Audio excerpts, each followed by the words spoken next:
തെരഞ്ഞെടുപ്പ് കമ്മീഷനെതിരെ ആരോപണം ഉന്നയിക്കുന്നവർക്ക് അത് തെളിയിക്കാനും ബാധ്യതയുണ്ടെന്ന് മുൻ മുഖ്യ തെരഞ്ഞെടുപ്പ് ഓഫീസർ ടിക്കാറാം മീണ. ഇരട്ട വോട്ടുകൾ ഒഴിവാക്കാൻ രാഷ്ട്രീയ പാർട്ടികൾക്ക് കൃത്യമായ സമയം തെരഞ്ഞെടുപ്പ് കമ്മീഷൻ നൽകാറുണ്ടെന്നും മീണ പറഞ്ഞു. പ്രതിപക്ഷ നേതാവിന്റെ രാഹുലിന്റെ വാദങ്ങൾ പൂർണ്ണമായി തള്ളുന്നതാണ് ടിക്കാറാം മീണയുടെ ജനം ടിവിയോടുള്ള ഈ തുറന്നു പറച്ചിൽ. അപ്പോൾ ഇത് നീക്കം ചെയ്യാനും ഇത് ഡിലീറ്റ് ചെയ്യാനുള്ള സമ്മറി റിവിഷൻ നടക്കുമ്പോൾ എല്ലാ വർഷത്തിൽ 2 പ്രാവശ്യം സമ്മറി റിവിഷൻ നടത്താറുണ്ട് election commission. Intensive summary revision ISR എന്ന് പറയാം. ഈ പ്രക്രിയ 2 പ്രാവശ്യം ഇലക്ഷൻ കമ്മീഷൻ വോട്ടർ പട്ടികയെ ശുദ്ധീകരിക്കാൻ ചെയ്യാറുണ്ട്. അപ്പോ 6 മാസത്തിനുള്ളില് ഇങ്ങനെ 3 സാധ്യതകൾ ഉണ്ട്. ചില ആൾക്കാരെ മരിച്ചു പോകും, ചില ആൾക്കാരെ സ്ഥലം മാറിപ്പോകും. അപ്പൊ നിങ്ങളുടെ ഒരു അല്ലെങ്കിൽ നിങ്ങളുടെ ജോലി തിരുവനന്തപുരത്ത് ഉണ്ടെങ്കിൽ ഇപ്പോൾ നിങ്ങൾ തിരുവനന്തപുരത്ത് കാണും നിങ്ങളുടെ പേര് ആ വോട്ടർ പട്ടികയിൽ. നാളെ എറണാകുളത്തേക്ക് പോയാൽ അവിടെയും നിങ്ങളുടെ പേര് നിങ്ങൾക്ക് ആ പട്ടികയിൽ ചിലപ്പോൾ ഉൾപ്പെടുത്തും. അപ്പോ ഇത് 2 സ്ഥലത്തായില്ലേ, ഇരട്ട വോട്ടായില്ലേ നിങ്ങൾക്ക്. അപ്പോ ഇങ്ങനെ നിരന്തരമായിട്ട് ഇങ്ങനെയുള്ള ഈ കേസുകൾ കണ്ടുപിടിക്കുമ്പോൾ ഈ സമ്മറി റിവിഷനിലെ അവരെ ഒഴിവാക്കുന്നുണ്ട്. ഇങ്ങനെയാണ് ഇത് ചെയ്യുന്നത്. പക്ഷെ ഇത്ര സംഖ്യയില് എങ്ങനെ ആണ് ഇത്, അത് എനിക്കൊന്നും മനസ്സിലാവുന്നില്ല. കാരണം ഈ ഇലക്ഷൻ കമ്മീഷന്റെ ഒരു സോഫ്റ്റ്വെയർ ഉണ്ട്. സോഫ്റ്റ്വെയറില് അത് IT എക്സ്പേർട്സ് ആണത് കൈകാര്യം ചെയ്യുന്നത്. അപ്പോ ഇതേ വഴിയാണ് അവരെ ഇതൊക്കെ ചെയ്യുന്നത്.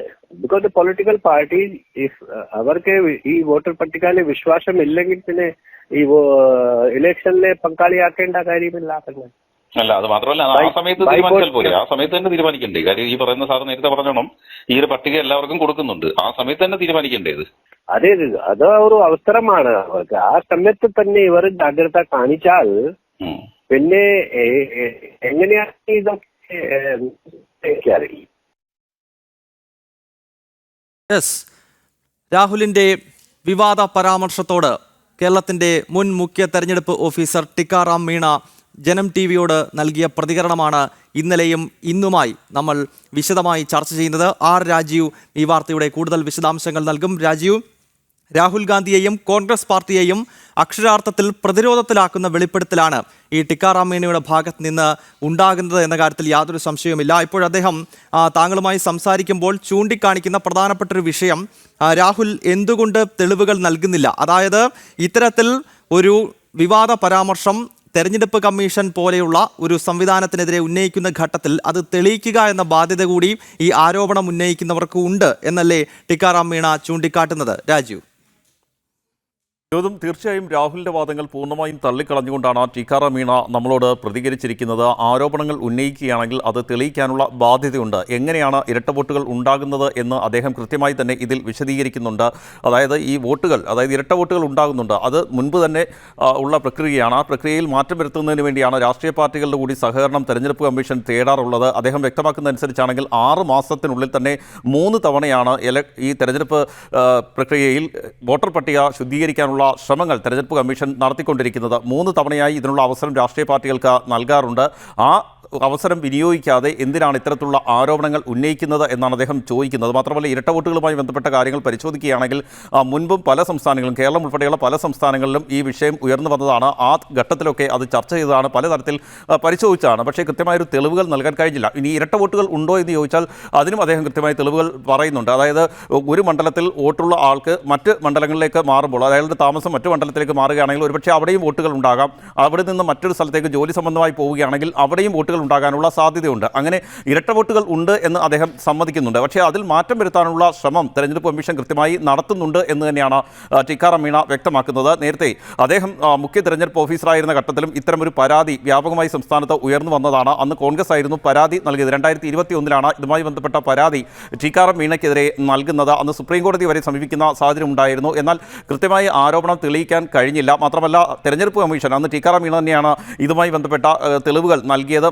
ഇതിന് കൃത്യമായ മറുപടികൾ നൽകിയത്.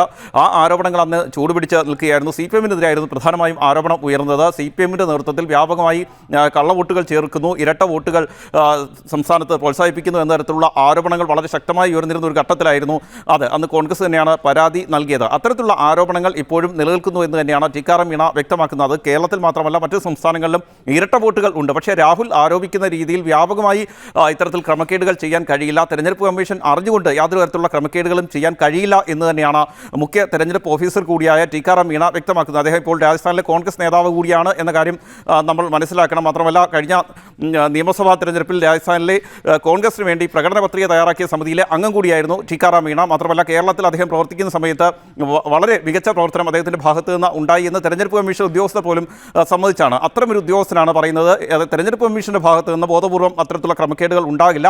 അതേസമയം ഇരട്ട വോട്ടുകളുണ്ട്. അത് കണ്ടെത്താനുള്ള ശ്രമങ്ങൾ നടത്തേണ്ടത് രാഷ്ട്രീയ പാർട്ടികൾ കൂടിയാണ്. അതിനവർക്ക് സമയം നൽകുന്നുണ്ട്. 6 മാസത്തിനിടെ തന്നെ 3 തവണയാണ് ഇതുമായി ബന്ധപ്പെട്ട സമയം നൽകുന്നത്. മാത്രമല്ല ഇതിനുശേഷം അന്തിമ വോട്ടർ പട്ടിക തയ്യാറാക്കുന്നതിന് മുൻപാണ് ഡ്രാഫ്റ്റ് ഈ രാഷ്ട്രീയ പാർട്ടികൾക്ക് നൽകുന്നത്. ഈ ഡ്രാഫ്റ്റ് പരിശോധിച്ചുകൊണ്ട് ഉചിതമായ മാറ്റം വരുത്താനുള്ള അധികാരവും അവസരവും ഒക്കെ ഈ രാഷ്ട്രീയ പാർട്ടികൾക്ക് നൽകാറുണ്ട്. ആ സമയത്ത് വേണമെങ്കിൽ ഇവർക്ക് ഇതുമായി ഇപ്പോൾ തൃശ്ശൂരിൽ BJP വിജയിക്കുന്ന ഘട്ടത്തിൽ ഉടനെ അവിടെ ഒരു ആരോപണം ഉന്നയിക്കുകയാണ്. അവിടെ വോട്ടർ പട്ടികയിൽ ക്രമക്കേടുണ്ട്. ഇത് തന്നെയാണ് ഉത്തരേന്ത്യയിലും നടന്നുകൊണ്ടിരിക്കുന്നത്. ഇപ്പോൾ ഉദാഹരണത്തിന് മഹാരാഷ്ട്രയിലും ജാർഖണ്ഡിലും ഒരേ സമയമാണ് തെരഞ്ഞെടുപ്പ് നടന്നത്. മഹാരാഷ്ട്രയിൽ BJP വലിയ വിജയം നേടുമ്പോൾ അവിടെ വോട്ടർ പട്ടികയിൽ ക്രമക്കേടുണ്ടെന്ന് രാഹുൽ ആരോപിക്കുകയാണ്. അതേസമയം ജാർഖണ്ഡിൽ BJP പരാജയപ്പെടുകയാണ്. അവിടെ കോൺഗ്രസും JMM സഖ്യം അധികാരത്തിലെത്തുമ്പോൾ ഈ ആരോപണം അവിടെ ഉണ്ടാകുന്നില്ല.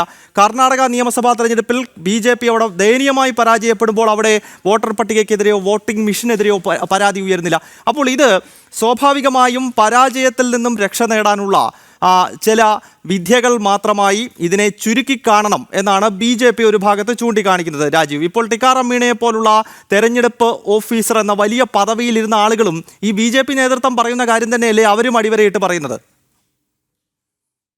തീർച്ചയായും ഇതിനകത്തൊരു രാഷ്ട്രീയത്തിനപ്പുറത്തേക്ക് ടിക്കാറാം മീണ ഈ കാര്യങ്ങൾ വ്യക്തമാക്കുന്നു എന്നതാണ് ഏറ്റവും പ്രധാനപ്പെട്ട ഒരു കാര്യം. ഞാൻ നേരത്തെ സൂചിപ്പിച്ചതുപോലെ രാജസ്ഥാനിലെ ഒരു കോൺഗ്രസ് നേതാവാണ് ഇപ്പോൾ ടിക്കാറാം മീണ. എന്നിട്ട് പോലും ഈ തെരഞ്ഞെടുപ്പ് കമ്മീഷൻ്റെ പ്രവർത്തനങ്ങൾ സുതാര്യമായി തന്നെയാണ് നടക്കുന്നതെന്ന് അദ്ദേഹം തുറന്ന് സമ്മതിക്കുമ്പോൾ അവിടെയാണ് നമ്മൾ ഏറ്റവും പ്രധാനമായും മറ്റു വിഷയങ്ങൾ ചർച്ച ചെയ്യേണ്ടത്. അതായത് കോൺഗ്രസ് പരാജയപ്പെടുകയാണെങ്കിൽ വോട്ടിംഗ് മെഷീനെ കുറ്റപ്പെടുത്തുന്നു, അതുപോലെ തന്നെ വോട്ടർ പട്ടികയെ കുറ്റപ്പെടുത്തിക്കൊണ്ട് രംഗത്ത് വരുന്നു. വിജയിക്കുന്ന സ്ഥലങ്ങളിലൊക്കെ വോട്ടിംഗ് മെഷീൻ ശരിയാണ് എന്ന നിലപാടിലേക്ക് എത്തുന്നു. അതിനെയാണ് നിലവിലിപ്പോൾ വിമർശന വിധേയമാക്കേണ്ടി വരുന്നത്. ടിക്കാറാം മീണ പറയുന്നതനുസരിച്ചാണെങ്കിൽ വോട്ടർ പട്ടികയിൽ യാതൊരു തരത്തിലുള്ള ക്രമക്കേടുകളും നടത്താൻ കഴിയില്ല. ഇരട്ട വോട്ടുകൾ ഉണ്ടാകാം, പക്ഷേ വോട്ടർ പട്ടികയിൽ വ്യാപകമായി ക്രമക്കേടുകൾ നടത്താൻ കഴിയില്ല. ഒരു രാഷ്ട്രീയ പാർട്ടിക്ക് വേണ്ടിയും ക്രമക്കേടുകൾ നടത്താൻ കഴിയില്ല എന്ന് തന്നെയാണ് മുഖ്യ തെരഞ്ഞെടുപ്പ് ഓഫീസർ കൂടിയായിരുന്ന ടിക്കാറാം മീണ അടിവരയിട്ട് പറയുന്നത്. മാത്രമല്ല അദ്ദേഹം ചൂണ്ടിക്കാണിക്കുന്ന മറ്റൊരു വസ്തുതയുണ്ട്. ഈ രീതിയിൽ എന്തെങ്കിലും തരത്തിൽ ക്രമക്കേട് ഉണ്ടെങ്കിൽ എന്തുകൊണ്ട് ഇവർ തെരഞ്ഞെടുപ്പ് കമ്മീഷന് പരാതി നൽകുന്നില്ല, തെളിവ് നൽകുന്നില്ല? അങ്ങനെ തെളിവ് നൽകുകയാണെങ്കിൽ തെരഞ്ഞെടുപ്പ് കമ്മീഷന് ഇതിനകത്ത് നടപടിയെടുക്കാൻ കഴിയും. മാത്രമല്ല സുപ്രീം കോടതിയെ സമീപിക്കാനുള്ള ഒരു അധികാരവും അവകാശവും ഒക്കെ കോൺഗ്രസിനുണ്ട്. എങ്കിൽ എന്തുകൊണ്ട് അത് വിനിയോഗിക്കുന്നില്ല? ഏത് രാഷ്ട്രീയ പാർട്ടിയാണെങ്കിലും ഈ തെരഞ്ഞെടുപ്പ് പ്രക്രിയയിൽ ഏതെങ്കിലും തരത്തിലുള്ള സംശയങ്ങളോ വിമർശനങ്ങളോ ഉണ്ടെങ്കിൽ തെരഞ്ഞെടുപ്പ് കമ്മീഷനെ സമീപിക്കുകയാണ് ആദ്യം ചെയ്യേണ്ടത്. അതിനുശേഷം തെരഞ്ഞെടുപ്പ് കമ്മീഷന് കൃത്യമായി തെളിവുകൾ നൽകണം. ഞാൻ നേരത്തെ സൂചിപ്പിച്ചതുപോലെ ഇതിനായി 3 അവസരങ്ങൾ രാഷ്ട്രീയ പാർട്ടികൾക്കുണ്ട്. ഈ രാഷ്ട്രീയ പാർട്ടികൾ അത് വിനിയോഗിക്കണം. ഇനി അതിനുമപ്പുറത്തേക്ക് തെരഞ്ഞെടുപ്പ് ഫലം വന്നതിന് ശേഷമാണ് ഇത്തരത്തിലുള്ള ഒരു തെളിവ് ലഭിക്കുന്നതെങ്കിൽ പോലും ഈ ഫലം വന്നാൽ ഉടൻ തന്നെ തെരഞ്ഞെടുപ്പ് കമ്മീഷനെ സമീപിച്ച് ഈ തെളിവുകൾ കൈമാറാൻ കഴിയും. ഈ തെളിവുകൾ പരിശോധിച്ചതിന് ശേഷം അത് സത്യമാണെന്ന് ബോധ്യപ്പെട്ടാൽ ഈ തെരഞ്ഞെടുപ്പ് അസാധുവാക്കുന്നതിന് തെരഞ്ഞെടുപ്പ് കമ്മീഷന് പൂർണ്ണമായ അധികാരമുണ്ട്. ഇനി തെരഞ്ഞെടുപ്പ് കമ്മീഷൻ ഏതെങ്കിലും രാഷ്ട്രീയ പാർട്ടികൾക്ക് വിധേയപ്പെട്ടുകൊണ്ട് അതിന് തയ്യാറാകുന്നില്ലെങ്കിൽ സുപ്രീം കോടതിയെ സമീപിക്കാം. സുപ്രീം കോടതിയിൽ ഈ തെളിവുകൾ കൈമാറാം. സുപ്രീം കോടതിയിൽ കൃത്യമായി വാദിക്കാം. അതിനാവശ്യമായ ഒരു അഭിഭാഷകരുടെ നിര തന്നെ കോൺഗ്രസിനുണ്ട്. എന്നിട്ടും എന്തുകൊണ്ട് അതിന് കോൺഗ്രസ് നേതൃത്വം തയ്യാറാകുന്നില്ല എന്ന വസ്തുത നിലനിൽക്കുന്നുണ്ട്. അതായത് രാജ്യത്തെ പരമോന്നത കോടതിയെ പോലും വിശ്വാസമില്ലാത്ത രീതിയിലേക്ക് കോൺഗ്രസ് പോവുകയാണ്. മാധ്യമങ്ങൾക്ക് മുന്നിൽ മാത്രം ഈ തെളിവുകൾ നൽകുക, അല്ലെങ്കിൽ ഇത്തരമൊരു കാര്യങ്ങൾ നടക്കുന്നുണ്ട്, അട്ടിമറി നടക്കുന്നുണ്ട് എന്ന തരത്തിലേക്ക് പോവുക. അതിനുശേഷം തെരഞ്ഞെടുപ്പ് കമ്മീഷനെ ഉൾപ്പെടെ കുറ്റപ്പെടുത്തിക്കൊണ്ട് രംഗത്ത് വരിക, വോട്ടിംഗ് മെഷീനെ കുറ്റപ്പെടുത്തിക്കൊണ്ട് രംഗത്ത് വരിക. അത് ഗൗതം സൂചിപ്പിച്ചതുപോലെ കോൺഗ്രസ് ദയനീയമായി പരാജയപ്പെടുന്ന സംസ്ഥാനങ്ങളിൽ മാത്രമാണ് ഇത്തരത്തിലുള്ള ആരോപണങ്ങൾ നിലനിൽക്കുന്നത് എന്നതാണ് ഏറ്റവും പ്രധാനപ്പെട്ട ഒരു വസ്തുത. അത് മഹാരാഷ്ട്രയായാലും മറ്റ് സംസ്ഥാനങ്ങളായാലും ആ രീതിയാണ് തുടർന്ന് വരുന്നത്. അതിനെയാണ് കൃത്യമായി ടിക്കാറാം മീണ വിമർശിക്കുന്നത്. അദ്ദേഹം ഞാൻ നേരത്തെ സൂചിപ്പിച്ചതുപോലെ വളരെ മാതൃകാപരമായി ഇവിടെ മുഖ്യ തെരഞ്ഞെടുപ്പ് ഓഫീസറായി പ്രവർത്തിച്ച ഒരു വ്യക്തിയാണ് അദ്ദേഹം. അതുകൊണ്ട് തന്നെയാണ് ഈ തെരഞ്ഞെടുപ്പ് കമ്മീഷന്റെ പ്രവർത്തനങ്ങൾ വിവരങ്ങളെക്കുറിച്ച് നമ്മളോട് വളരെ വളരെ വ്യക്തമായി സുതാര്യമായി അദ്ദേഹത്തിൻ്റെ കൃത്യമായ വിവരങ്ങൾ പങ്കുവച്ചത്. അത് തന്നെയാണ് നമ്മളിപ്പോൾ പുറത്തുവിടുകയും ചെയ്തിരിക്കുന്നത്. ഈ ഒരു ഘട്ടത്തിൽ ഈ അദ്ദേഹത്തിൻ്റെ വെളിപ്പെടുത്തലിന് വളരെ പ്രസക്തിയുണ്ട്. പ്രത്യേകിച്ചും ഈ വിഷയം ഇപ്പോൾ ദേശീയ മാധ്യമങ്ങൾ ഉൾപ്പെടെ ചർച്ച ചെയ്യുന്ന ഒരു സാഹചര്യത്തിൽ അദ്ദേഹം പറഞ്ഞു വെക്കുന്നത് ഈ തെളിവുകൾ എന്തുകൊണ്ട് തെരഞ്ഞെടുപ്പ് കമ്മീഷന് നൽകുന്നില്ല, ഇനി തെരഞ്ഞെടുപ്പ് കമ്മീഷന് വിശ്വാസമില്ലെങ്കിൽ എന്തുകൊണ്ട് സുപ്രീം കോടതിക്ക് നൽകുന്നില്ല എന്നതാണ്. അതിനേതായാലും മറുപടി പറയാനുള്ള ബാധ്യത രാഹുലിനുണ്ട്, കോൺഗ്രസ് ദേശീയ നേതൃത്വത്തിനുണ്ട്. ഗൗതം. യെസ്, ലോക്സഭാ പ്രതിപക്ഷ നേതാവും കോൺഗ്രസ് നേതാവുമായ രാഹുൽ തെരഞ്ഞെടുപ്പ് കമ്മീഷനെതിരെ ഉന്നയിച്ച ആരോപണങ്ങളെ അതിശക്തമായി വിമർശിക്കുകയാണ്. കേരളത്തിന്റെ മുൻ മുഖ്യ തെരഞ്ഞെടുപ്പ് ഓഫീസറായ ടിക്കാറാം മീണ അദ്ദേഹം ചൂണ്ടിക്കാണിക്കുന്നത്, ഒന്ന്, ഈ വോട്ടെടുപ്പ് നടക്കുന്നതിന് മുൻപ് വോട്ടർ പട്ടികയുടെ ഡ്രാഫ്റ്റ് എല്ലാ രാഷ്ട്രീയ പാർട്ടികൾക്കും നൽകാറുള്ളതാണ്. ഇത്തരം ആരോപണങ്ങൾ ഉണ്ടെങ്കിൽ തെരഞ്ഞെടുപ്പിന് മുൻപ് തന്നെ ഉന്നയിക്കാനുള്ള അവസരമുണ്ട്. രണ്ടാമത് അദ്ദേഹം ചൂണ്ടിക്കാണിച്ചൊരു കാര്യം, ഇത്തരത്തിൽ വിമർശനങ്ങൾ ഉന്നയിക്കുന്നവർ കൃത്യമായ തെളിവുകൾ തെരഞ്ഞെടുപ്പ് കമ്മീഷന് മുമ്പിൽ ഹാജരാക്കാൻ തയ്യാറാകണം എന്നാണ് ടിക്കാറാം മീണ വ്യക്തമാക്കിയത്. ആർ രാജീവുമായി നൽകിയ പ്രതികരണത്തിനിടയിലാണ് ടിക്കാറാം മീണയുടെ ഈ നിർണായകമായ വെളിപ്പെടുത്തൽ.